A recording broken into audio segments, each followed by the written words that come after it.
Surat municipal corporation વિસ્તારમાં આવેલ ઘી, પનીર, ચીઝના ઉત્પાદકો, હોલસેલરો અને રિટેલરો ત્યાંથી નમૂના લેવાની કામગીરી ચાલુ હતી. તારીખ 7ના રોજ ખટોદરા ખાતે આવેલ સુરભી ડેરી નામના સંસ્થાના ગોડાઉનમાં પનીરનો નમૂનો લેવામાં આવેલ, જે પનીરનો નમૂનો સબ સ્ટાન્ડર્ડ જાહેર થયેલ છે.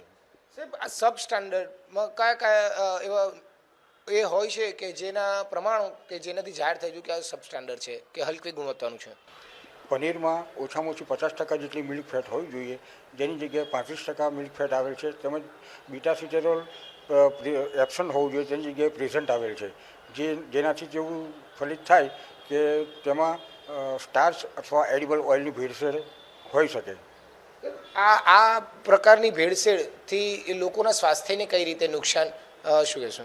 લોકોના સ્વાસ્થ્યને મિલ્ક ફેટમાં છે પ્રોટીન અને કેલ્શિયમનું પ્રમાણ સૌથી વધારે હોય છે, જ્યારે વેજીટેબલ ફેટમાં પ્રોટીન અને કેલ્શિયમનું પ્રમાણ ઓછું હોય છે. તેથી લાંબા ગાળે પ્રોટીન અને કેલ્શિયમની ડેફિશિયન્સી ઊભી થવાની શક્યતાઓ છે. તેમજ મિલ્ક ફેટની જગ્યાએ વેજીટેબલ ફેટથી પાચન તંત્રના લાંબા ગાળે નુકસાન થવાની શક્યતાઓ છે.